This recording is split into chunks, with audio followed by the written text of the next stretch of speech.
Okay, ladies and gentlemen, today's lesson, we're going to talk about diagrams. All right. So, when I'm going to read this book to you called The Red-Eyed Tree Frog, it is by Joy Cowley, and the photographs are by Nick Bishop. And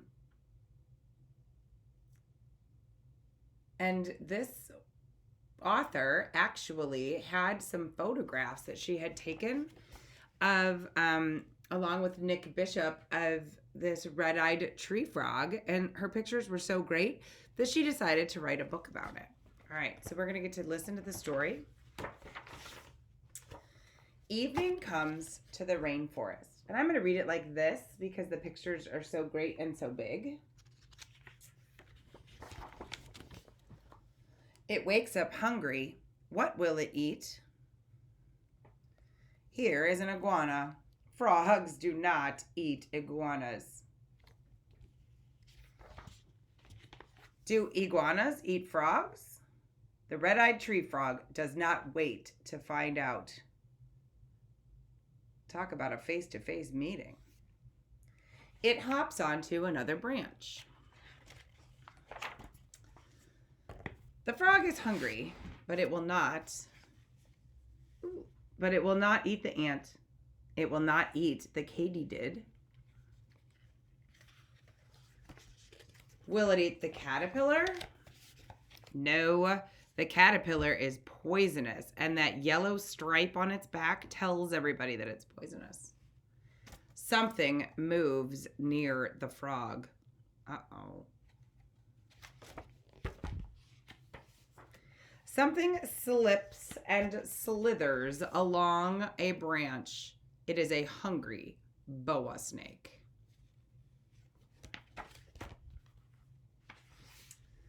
The snake flicks its tongue. It tastes frog in the air. Look out, frog.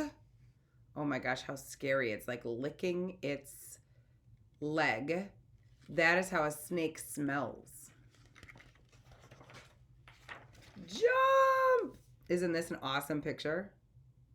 You can even see like the water droplets over here off his feet. The frog lands on a leaf far away from the boa.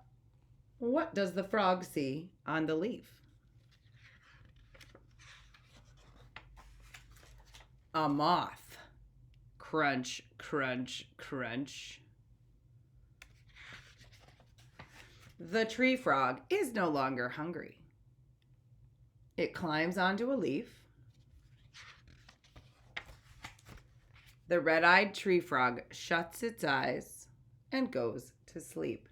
Now look at the eyes over here really close up. You see how their eyelids look? Isn't that interesting? As morning comes to the rainforest, which means that the red-eyed tree frog is nocturnal. It says, did you know that red-eyed tree frogs live in the swampy parts of rainforests in Central America? They wake up as the sun is going down and sit in the branches calling to one another. Their call sounds like gluck, gluck, gluck. In many pictures in this book, the red-eyed tree frog looks quite big, but really, it's very small. Its body is only about 2 inches long. These 2 pages show the red-eyed tree frog at its actual size. Tree frogs spend most of their lives in trees. They even lay their eggs in the trees. The female frog glues her eggs to the underside of leaves that hang over water. Here, the eggs are safe from other animals.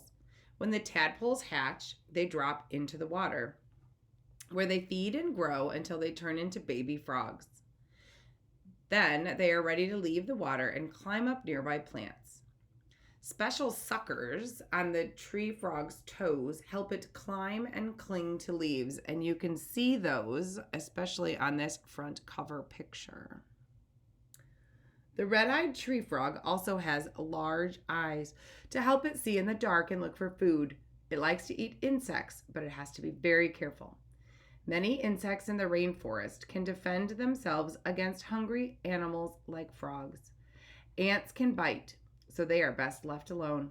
Katydids are often big and have lots of spines, so they are hard to swallow. Many caterpillars defend themselves by being poisonous. Moths, flies, spiders, and small grasshoppers are the tree frog's favorite foods. Of course, the red-eyed tree frog also has to watch out that it doesn't become dinner for some other animal. A hungry bat might swoop down and snatch it from its perch, or a snake, like a baby boa in this book, might sneak up on it. The tree frog's green color helps it blend in with its background, making it harder to find. A red-eyed tree frog will darken in color when it's frightened. Before daylight returns, the red-eyed tree frog finds a hiding place among the leaves of the trees. It tucks its toes under its chin and belly and flattens its body against a leaf. When it closes its eyes to sleep, only its green back is left showing. It stays hidden until it is ready to wake up again the next evening. All right, so that was a great book about the red-eyed tree frog, which gave us a lot of information. Today, what I want you to do is I want you to pick an animal from the list you made yesterday. So that's totally up to you which animal you choose. And then I'm going to ask you to create a diagram.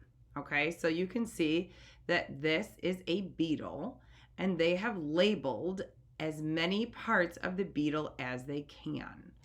All right, so you can see it even shows like the inside, some parts of the inside and the outside. Okay, so what I want you guys to do today is in your writer's notebook, I want you to draw a picture of the animal that you're going to choose, any animal off your list today. And I want you to label as many parts of that animal as you can. If you want, you could actually find a picture online of your animal, and you could print that out if you prefer, and you can label the parts that way. All right, please attach a picture of your diagram. Thanks.